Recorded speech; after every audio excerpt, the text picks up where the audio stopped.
Este podcast é recomendado apenas para maiores de 18 anos. Sexo Explícito. O podcast para você gozar a vida.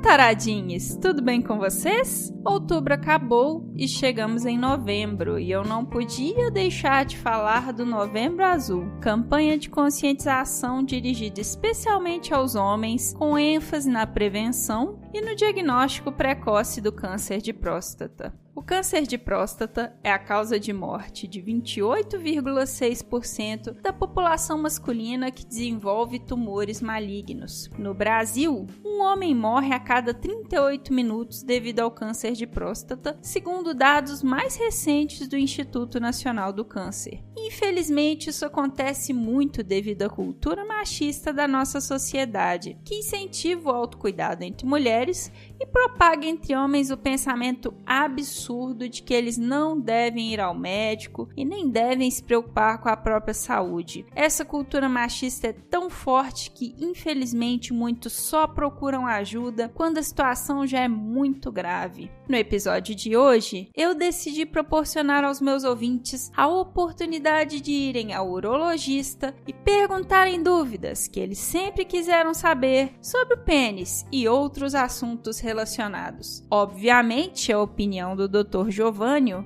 não substitui uma consulta face a face com um especialista. Esse bate-papo também não tem a pretensão de esgotar alguns dos assuntos discutidos, mas eu acredito que seja um bom começo de conversa. Os ouvintes mandaram as suas dúvidas pelo Twitter, Instagram e anonimamente pelo Curious Cat do podcast. Mais uma vez eu preciso agradecer a Tatiane Generali do Sexo Sem Dúvida por fazer a ponte com o Dr. Giovânio. Muito obrigada, Tatiane. Queria esclarecer também que a minha conversa com o especialista acabou sendo mais direcionada aos homens cis, especialmente porque as pesquisas mostram que eles são os que têm maior dificuldade de dialogar sobre saúde, lidar com aspectos de higiene e são muito impactados pela masculinidade tóxica da sociedade brasileira. Mas a maior parte do que nós conversamos serve também para pessoas com pênis em geral. Então desculpem se a minha entrevista acabou ficando muito heteronormativa. Eu sou uma pessoa em processo de desconstrução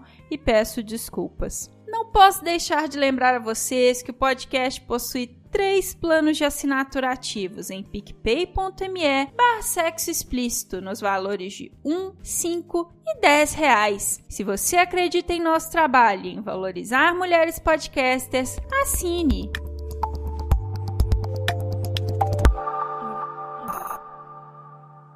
Bom, eu gostaria que você começasse falando um pouquinho a respeito de quem você é e qual é o seu trabalho. Então, meu nome é Giovânio, eu sou urologista, com área de atualização em andrologia, que é uma área mais relacionada à medicina sexual, sexualidade, principalmente do homem, e também a parte de infertilidade. Eu moro em Florianópolis, atuo numa clínica de urologia, uma clínica grande, onde atuam mais 10 colegas, cada um numa área específica dentro da urologia, sendo que eu e outro colega atuamos nessa área da andrologia. Eu me formei em Pelotas, pela Universidade Federal de Pelotas, fiz a residência em urologia aqui em Florianópolis e fiz uma especialização nessa área em São Paulo, na Unifesp. Bom, doutor Giovânio, nós estamos em novembro e dentro da perspectiva do Novembro Azul, eu gostaria de te perguntar o seguinte: por que os homens têm tanta resistência a ir ao médico em geral? Eu acho que um pouco ainda está relacionado àquela questão de que o homem não pode demonstrar fraqueza, sabe? E o fato de admitir que tem um problema a primeira coisa, já está demonstrando uma fraqueza. Aquela coisa que desde criança de que homem não pode chorar, homem não pode reclamar. dos meninos, né, que ficam ouvindo isso o tempo todo, tem que ser fortes. Então eu acho que isso acaba sendo levado para a vida adulta, e nisso as mulheres acabam ganhando bastante, porque acabam se cuidando mais, né, porque não tem essa de ter que se fazer de fortes. Então as mulheres, ao primeiro sinal, ao primeiro sintoma que elas já percebem, elas já buscam ajuda, buscam aos médicos, elas conversam muito entre si, né, sobre os problemas. Então isso ajuda a trocar experiência, a trocar figurinha, como se diz, mas nos homens é bem difícil disso acontecer, tanto é que tem problemas comuns entre os homens e que a grande maioria dos homens nunca ouviram falar, justamente por isso, porque os homens não costumam expor para os outros homens, né, para os amigos, para os parentes, os seus problemas pessoais, principalmente quando está relacionado à parte urológica, né, problemas relacionados ao órgão sexual, e isso acaba sendo levado para a vida adulta, mas eu acredito que seja por causa disso. Isso a gente vê no dia a dia no consultório, realmente, essa questão. E falando um pouquinho, né, desse dia a dia no consultório, quais os problemas, né, que são relatados com mais frequência pelos seus pacientes do sexo masculino? Então, como eu falei anteriormente, eu atuo mais na área de andrologia. Então, o que eu mais atendo são as disfunções sexuais. A disfunção erétil é disparado o mais comum, realmente é o nosso dia a dia. E depois disso vem outros problemas. A ejaculação precoce é um problema relativamente comum também. Disfunções relacionadas à parte hormonal, então os hormônios costumam também... Hoje em dia os homens têm se informado um pouco mais a respeito disso, né? Que eles estão vivendo mais e estão querendo qualidade de vida. Então, acaba que essa parte hormonal é uma parte bastante importante hoje. Um problema dos que não são muito comentados, mas que aparece diariamente, é a doença de Peyronie, que é uma doença que costuma dar no pênis após os 50 anos, e ela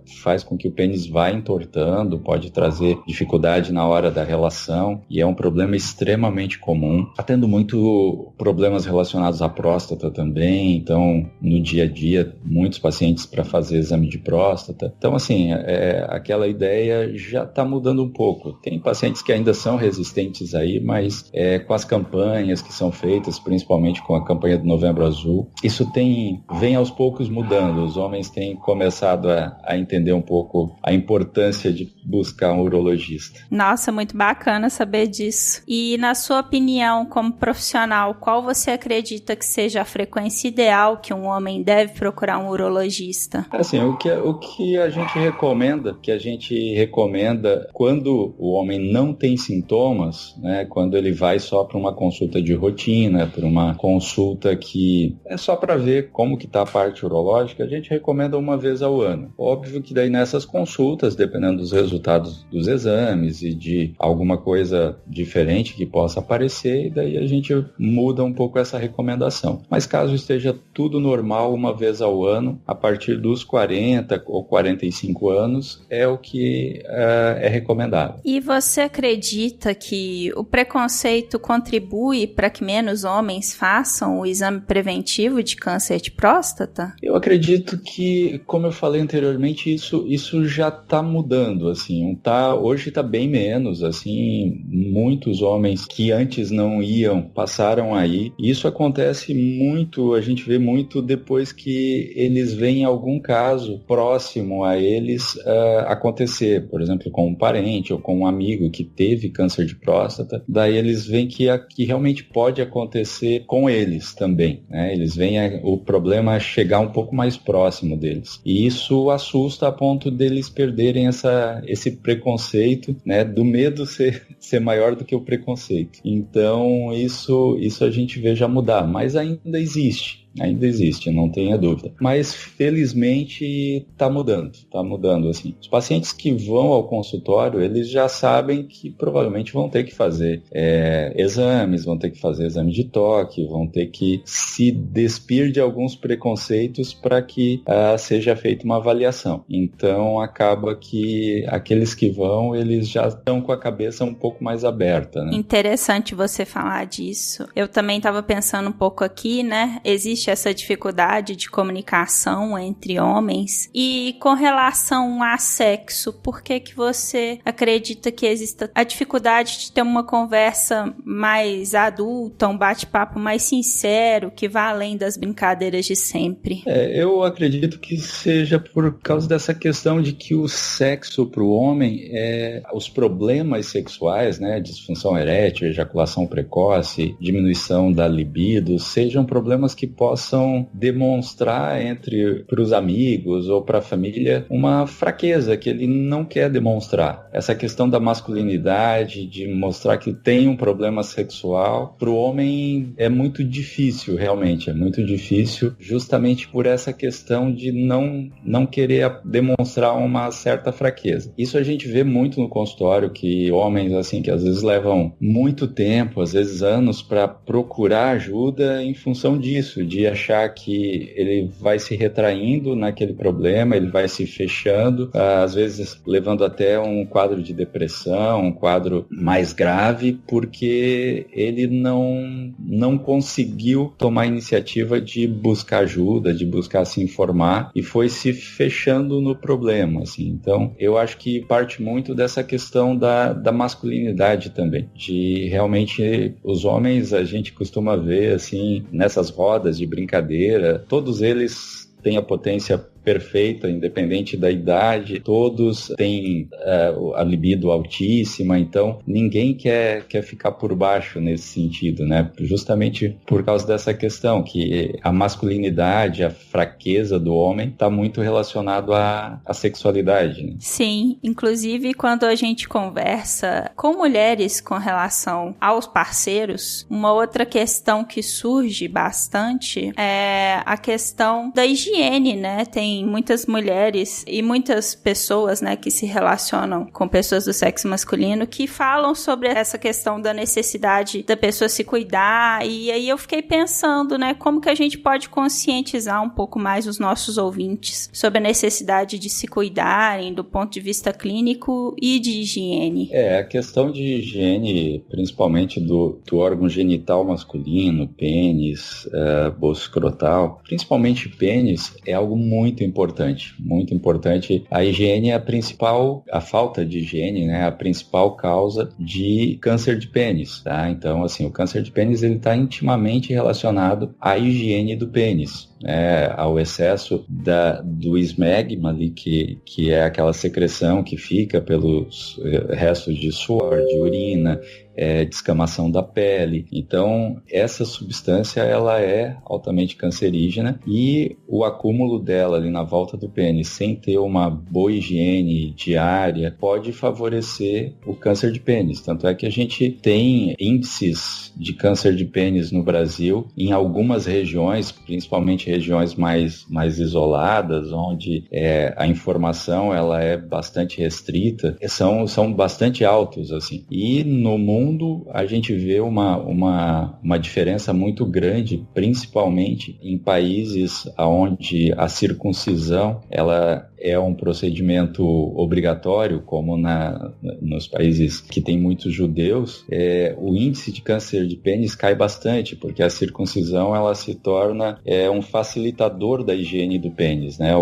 Retirar o excesso de pele faz com que a higiene fique muito mais fácil, muito mais completa. Então, a gente vê essa diferença de câncer de pênis entre os homens muito, muito diferente entre regiões. Então, assim, se pegar no Brasil, por exemplo, os estados do Norte e Nordeste são os estados onde tem muito mais câncer de pênis do que Sul e Sudeste. Mas a gente vê casos aqui também, mas realmente são casos de pessoas que moram mais no interior, mais afastados e que não têm tanto acesso à informação. É algo importante para se falar, pode parecer uma coisa banal, mas o resultado lá na frente de não se ter uma boa higiene do pênis, ele pode ser bem severo.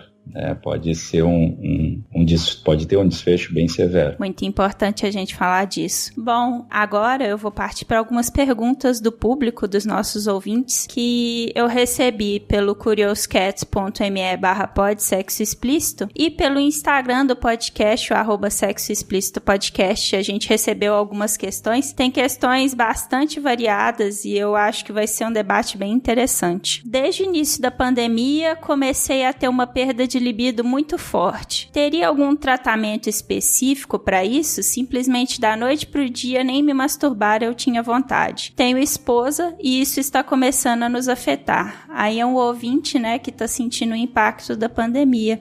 Isso tem acontecido com frequência no consultório desde o início da pandemia. Aumentou muito a busca de pacientes com dificuldade sexual, principalmente em consideração a esse início abrupto. Isso é um fator muito mais psicológico, porque a pandemia trouxe uma mudança na vida de todo mundo que normalmente gerou bastante ansiedade, bastante estresse, A vida do casal mudou completamente. Esse casal só se via à noite, passou a ficar o dia inteiro junto, e isso acabou de uma maneira ou outra afetando a questão dos filhos também, acabou afetando a vida sexual. Essas questões, elas têm sido bastante trabalhadas ou com os terapeutas sexuais, com os psicólogos ou com psiquiatras que trabalham com terapia sexual. Isso, do ponto de vista físico, orgânico, não deve ter tido nenhuma mudança, já que foi um início tão abrupto, Mas o meu conselho para ele seria buscar um terapeuta sexual para conversar e para ver maneiras de conseguir desfazer esse bloqueio que a pandemia trouxe, provavelmente por mudança na rotina do casal. Tem bons profissionais aí no mercado que podem ajudar ele, Uma outra dúvida de um outro ouvinte. Eu tenho histórico na família de câncer de próstata, meu avô e o irmão dele faleceram por conta disso. Tenho 26 anos, gostaria de saber se tem alguns cuidados que posso ter para manter minha próstata saudável e se a estimulação pode me prejudicar de alguma maneira.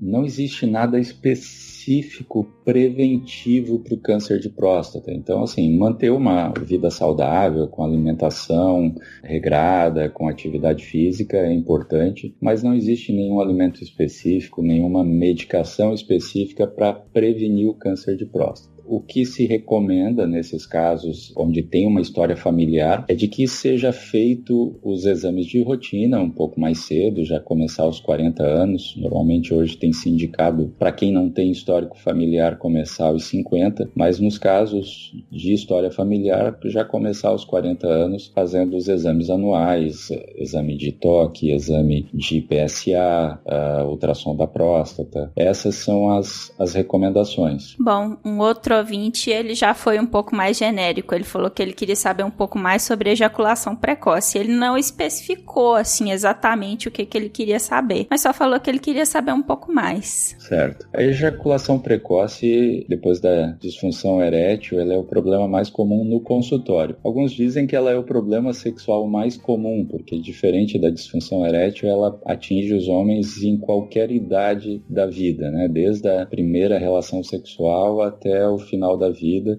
Boa parte dos homens que têm ejaculação precoce vão ter. Já a disfunção erétil, ela não acontece ao longo da vida toda. E então a ejaculação precoce, em muitos casos, ela acaba se tornando, em muitos censos, ela acaba se tornando a disfunção sexual mais comum. Ela normalmente acontece por uma sensibilidade maior do pênis, Embora muitos pacientes e muitas pessoas acreditem que ela tem mais a ver com ansiedade, com psicológico, ela geralmente está relacionada a um fator físico e não psicológico. E esse fator físico está ligado a uma sensibilidade maior do pênis. Essa sensibilidade hoje a gente consegue controlar muito bem com algumas medicações. Existem tratamentos que funcionam muito bem, alguns tratamentos que precisam ser, medicações que precisam ser usadas diariamente, outras medicações que se usa só no momento da relação, mas que ambas costumam funcionar muito bem. Naqueles casos onde a gente identifica que o problema não vem desde o início da vida sexual, que é o que a gente chama de ejaculação precoce secundária, aí sim ela pode ter uma relação maior com algum fator psicológico. Mas esses casos específicos de ejaculação precoce secundária, eles são, em proporção, são bem menores do que o de ejaculação precoce primária, tá? Que seriam os casos mais relacionados à parte física. Boa parte dos pacientes que fazem esses tratamentos para ejaculação, eles precisam fazer de forma contínua, porque a ejaculação, assim como outras doenças, ela não existe um tratamento curativo, existe tratamento que consegue controlar muito bem, mas se parar a medicação, a tendência é que a ejaculação volte a ficar rápida. Então, a gente costuma usar esses tratamentos de forma contínua. Interessante, eu não sabia disso, que é uma coisa crônica, né? Sim, é um problema crônico. A gente ainda tem alguns pacientes que buscam, às vezes, algum procedimento cirúrgico, como fazer a circuncisão, e hoje já está bem definido que a circuncisão não melhora ejaculação precoce. Não é mais indicado fazer circuncisão para ter uma melhora da ejaculação precoce, coisa que se fazia antigamente, mas hoje não é mais indicado fazer, porque boa parte dos pacientes que fazem não melhoram. Então o tratamento é medicamentoso mesmo. Bom, um outro ouvinte fez uma pergunta relacionada às glândulas Tyson. Ele quer saber se vale a pena retirá-las por estética. As glândulas de Tyson, elas são glândulas que ficam na coroa da glande, né, da cabeça do pênis, na volta da cabeça, e em alguns homens elas se desenvolvem muito, elas ficam realmente bastante salientes. Isso assim, do ponto de vista fisiológico e funcional, não muda nada para o homem. A questão realmente é a estética, que alguns homens acabam se incomodando muito com ela, porque, principalmente aqueles homens solteiros que não têm uma parceira fixa, porque elas, em alguns casos, quando elas se desenvolvem muito, elas ficam muito semelhantes ao HPV, a verruga de HPV. E isso, às vezes, gera um certo constrangimento e até uma certa atenção da parceira ou do parceiro. E, então, os homens começam a sentir que a necessidade de removê-las. A remoção é bastante simples, é feito com uma cauterização, ela se remove muito bem. Então, assim, se está incomodando o paciente, vale a pena, realmente vale a pena, porque isso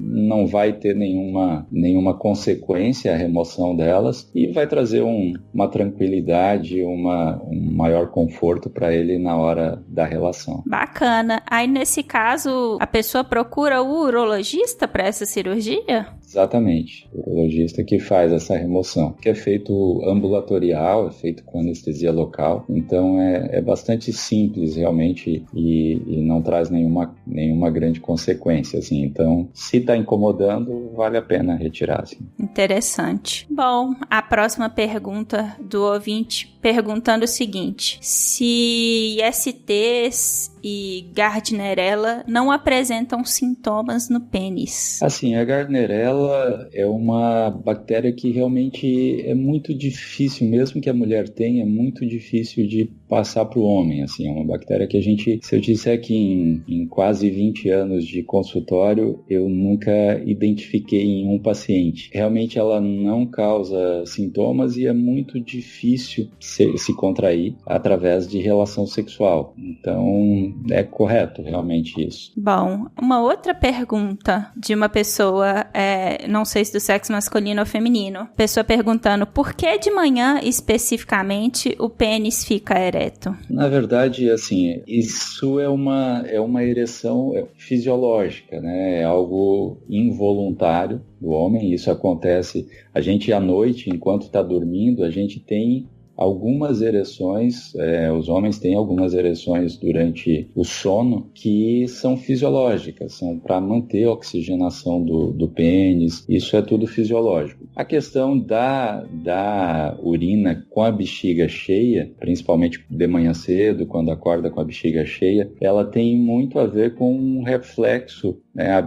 A distensão da musculatura da bexiga, ela causa um reflexo neurológico que vai até a medula, e isso volta relaxando também os corpos cavernosos e fazendo com que eles encham de sangue. Então, tanto é que normalmente quando se vai esvaziar a bexiga, a ereção automaticamente já vai embora também. Então, isso é um reflexo fisiológico do nosso organismo, mas não tem nenhuma razão especial para isso. São questões fisiológicas. Uma ouvinte, a dúvida dela achei até interessante. Ela manifestou o seguinte: sempre tive dúvida se existe sabonete para pênis, tal qual sabonetes íntimos para as mulheres. Como podemos ensinar os meninos a lavar a ferramenta direitinho?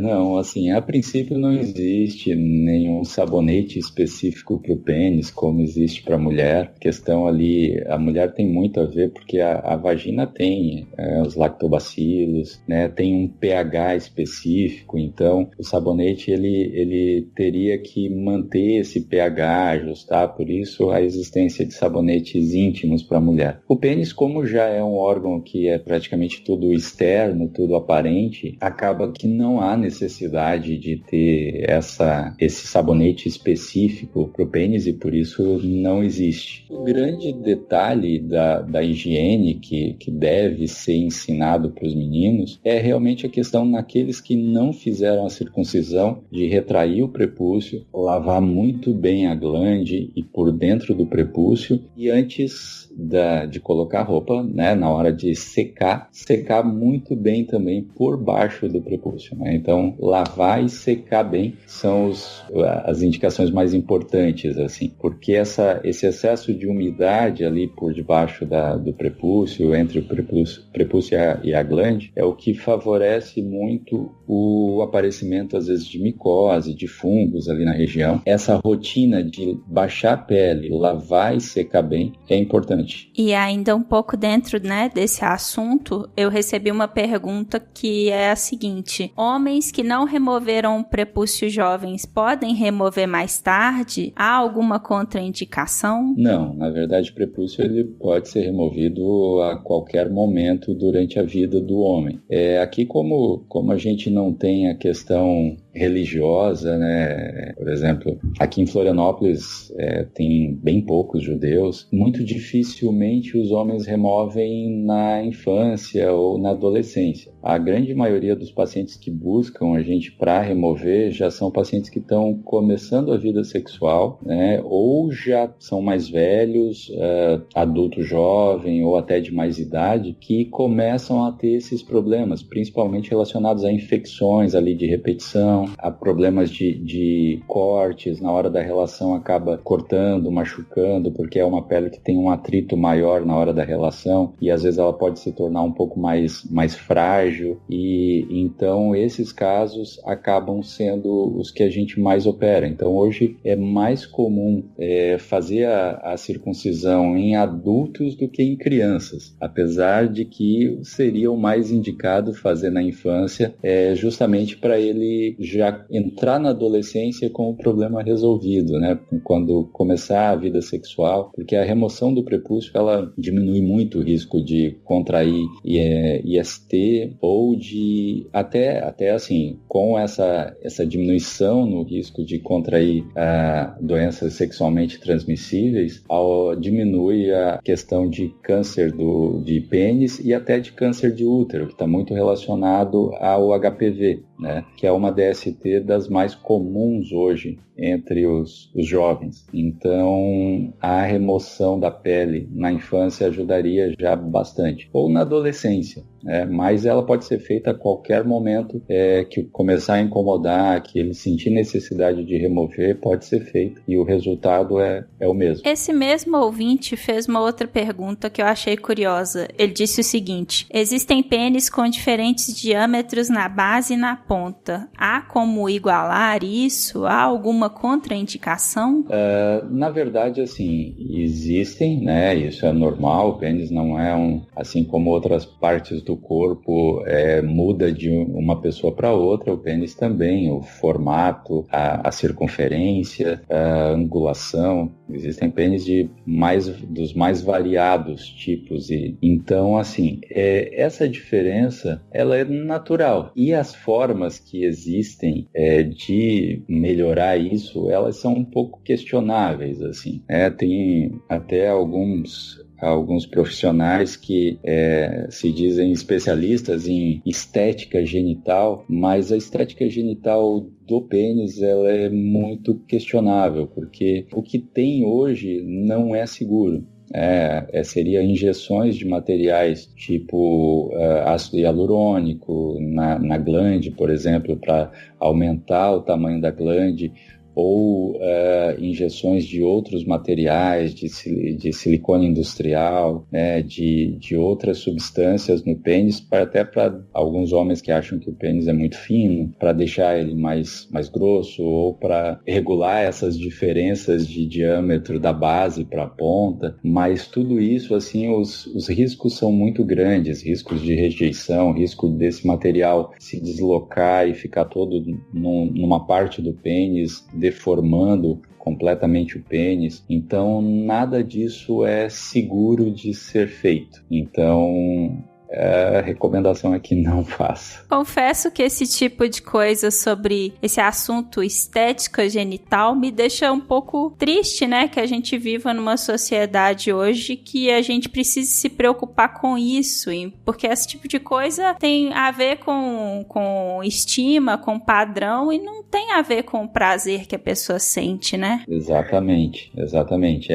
É mais para uma satisfação própria, eu acho, para se olhar no espelho e se sentir mais perfeito, né? Então, os homens costumam se comparar muito com atores pornô, com pessoas, né, que eles tenham uma referência do órgão genital. Então, isso não é a população em geral, porque os atores pornô são selecionados, os homens que têm os maiores pênis, os mais perfeitos, né, para poder estar ali na frente da câmera. E os homens começam a usar isso como referência, como padrão, e começam a se sentir inferiores em função disso. Mas é mais por uma satisfação pessoal, porque isso, na hora do sexo, não muda em nada o prazer, não muda em nada a satisfação que ele vai dar para a parceira. Então acaba realmente sendo muito mais para a questão de autoestima mesmo. Bom, e um pouco dentro dessa conversa que a gente está tendo, um ouvinte perguntou como saber se preciso operar o freio do pênis. Bom, o freio ele seria uma parte da circuncisão, né? Quando a gente indica só a remoção do freio, normalmente são nos casos onde o paciente costuma ter laceração desse freio na hora da relação. Ele começa a perceber que toda vez que ele tem relação aparece uma rachadura no freio e, às vezes, se for uma laceração maior, isso pode vir a sangrar bastante, pode ter até uma pequena hemorragia, necessitando de ir para a emergência para fazer uma cauterização ali, mas a partir do momento que ele começa a sentir desconforto no freio na hora das relações, é porque há uma necessidade de remoção. Interessante. A próxima pergunta já foge um pouquinho desse tema. É uma pergunta de uma ouvinte, eu achei interessante, achei peculiar a pergunta dela. Ela perguntou o seguinte, se dentro da urologia também é estudado o sistema urinário feminino.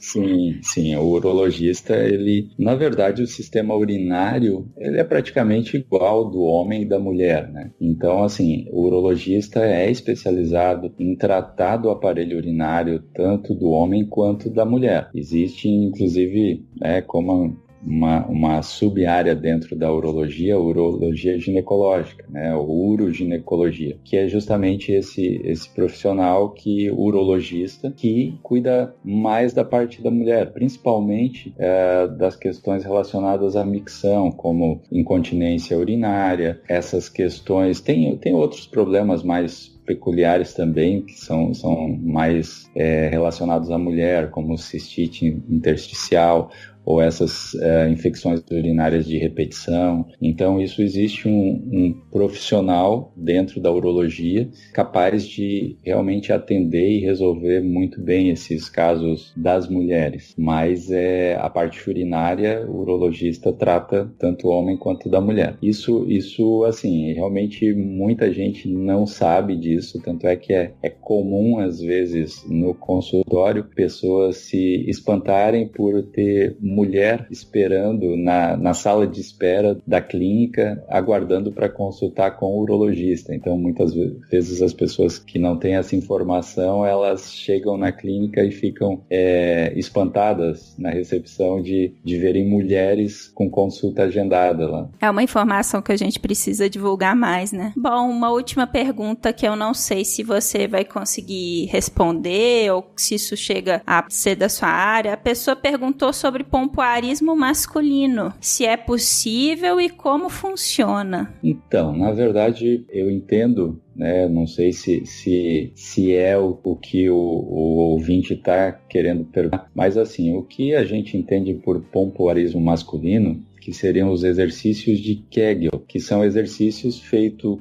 com a contração da musculatura do assoalho pélvico, principalmente do músculo pubococcígeo, que é o músculo que reveste o esfíncter, forma o esfíncter anal, ele também está relacionado, esse assoalho pélvico, ao esfíncter da uretra, e esses exercícios, eles são muito importantes para ajudar, principalmente os pacientes que fizeram cirurgia de próstata e que ficaram com algum grau de incontinência urinária, a melhorar, a refazer essa musculatura, treinar essa musculatura, para que amenize esse quadro de incontinência. Esses exercícios também são usados frequentemente para o homem ter uma sensibilidade maior, ter uma percepção melhor desses músculos da pelvis, e também pode ajudar em casos de disfunção erétil e de ejaculação precoce. Então, o que é entendido por pompoarismo masculino realmente são esses exercícios que constituem na contração dessa musculatura. Principalmente, a gente sempre orienta o paciente como ele fosse fazer uma contração para segurar as fezes. Então, essas contrações repetidas, né, do esfíncter do ânus, elas ajudam em toda essa musculatura da pelve e vai ajudar também na retenção da urina e nessas outras questões também comuns. Os fisioterapeutas que trabalham com fisioterapia pélvica, estimular os pacientes a fazer esse tipo de exercício, que é o que a gente entende como pompoarismo. Não sei se a conotação era essa, mas do ponto de vista urológico é disso que trata. Bastante parecido com o pompoarismo feminino, né? Sim. Tem nesse caso tem uma finalidade médica, digamos assim, né? E não uma conotação tão sexual. Bacana. Bom, Dr. Giovanni, eu quero te agradecer muito por ter tirado esse tempo, tirando essas dúvidas, né, conversando com a gente. Queria que você deixasse, né, os seus contatos, quem quiser te procurar na internet, como que a gente te acha? Então, pode procurar através do Facebook, Instagram ou através do site da Clínica Uromed, que é www.uromed.com.br. Ali tem o contato, né, e pode me achar através do site. Sensacional. Muito obrigada, viu, mais uma vez. Eu quero ressaltar que eu vou deixar os seus contatos no post do episódio, né, que às vezes a pessoa quer pegar o link específico, aí eu vou deixar para as pessoas. Então, Priscila, muito obrigado também.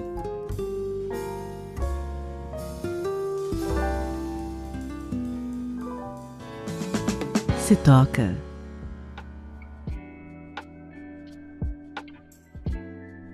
Alô, ouvintes com pênis! Vamos falar sobre câncer de próstata? Primeiramente, temos de explicar o que é a próstata. É uma glândula do sistema reprodutor masculino que pesa cerca de 20 gramas e se assemelha a uma castanha. Ela costuma ficar abaixo da bexiga e sua principal função, juntamente com as vesículas seminais, é produzir o esperma. O câncer de próstata é perigoso porque na fase inicial ele não apresenta nenhum sintoma. Quando alguns sinais começam a aparecer, cerca de 95% dos tumores já estão em fase avançada, dificultando a cura. e na fase avançada os sintomas são dor óssea, dores ao urinar, vontade de urinar com frequência e presença de sangue na urina e ou no sêmen.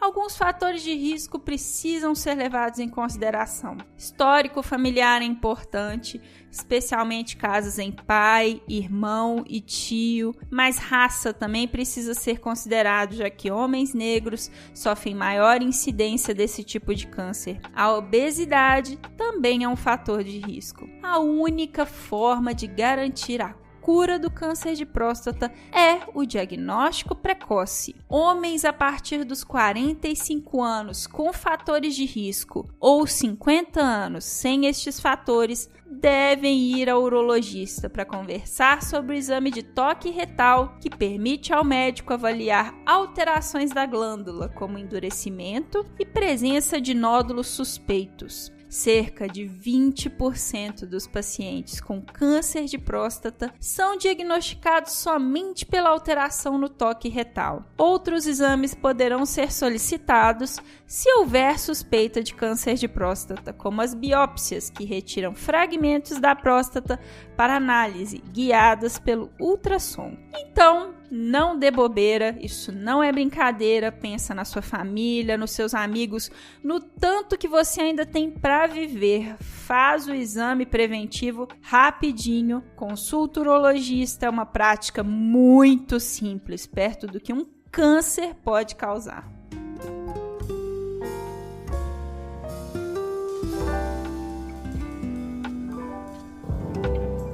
Quem conta um conto?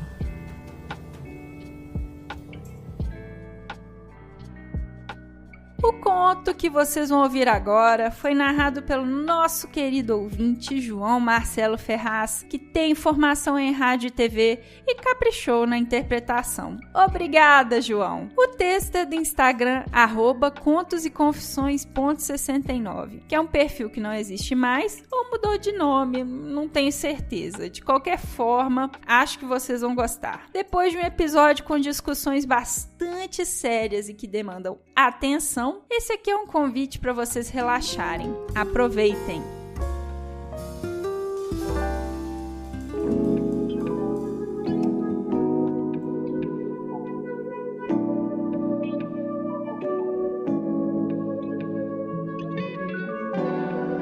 Eu quero te chupar até você gozar, até você não se aguentar de vontade e pedir pra eu meter com gosto. E o líquido que sair da sua buceta, quero me lambuzar todo, como naquela última vez que eu engoli tudo e ainda pedi mais. E depois teu rabo pro alto, teus joelhos no colchão e eu por trás, metendo forte, como você pede. Já percebeu que eu faço exatamente como você quer? É gostoso pra mim? Porra, óbvio, mas eu tento fazer ficar ainda melhor pra você. E quero, eu sei que é exagero falar, a noite toda, mas vai ser até a gente cansar. E se puder descansar pra começar de novo, que comecemos de novo. Puta que pariu. Eu quero teus seios na minha cara. Cansei de ver por fotos. Cansei de nude. Quero a tua buceta engolindo a minha língua. Minha língua deslizando pelo teu corpo. E o suor juntando nós dois num molho de tesão e vontade, que nos dá a certeza de que todo dia seria dia. É dia. Já não dá mais pra aguentar apenas fantasiar. Eu preciso sentir o teu peso em mim, da tua sentada, rebolada, e botar o peso de cada metida minha em você. Toda.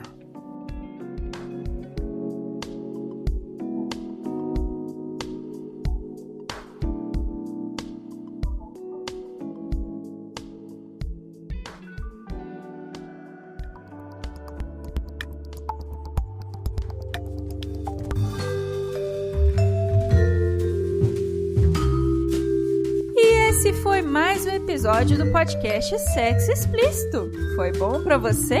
Com a edição e vinhetas da Cafeína do podcast Papo Delas, eu me despeço, lembrando que todas as informações sobre esse e os demais episódios estão em sexoexplicitopodcast.com.br. Nosso site é o melhor lugar para você ouvir o nosso podcast. Lembra você também dos nossos planos de assinatura em picpay.me/sexoexplícito. Invista em mulheres podcasters. Esse mês eu preciso agradecer a Mariana Forster, Magnum Leno, Tabata Lima, Guilherme Fioroto, José Victor de Macedo e Cíntia Barbosa Duarte por serem meus contribuintes no PicPay. Obrigada demais por apoiarem uma mulher podcaster. E estamos no Instagram no @sexoexplicitopodcast e o nosso grupo de Telegram agora é fechado, só para ouvintes. Se quiser participar, me manda um e-mail, sexoexplicitopodcast@gmail.com ou uma mensagem no Instagram @sexoexplicitopodcast. E você também pode me ouvir em qualquer agregador de podcast de sua preferência, além de Deezer, iTunes, Google Podcast e também no YouTube. E aí, o que você está esperando? Bora gozar a vida? Beijo!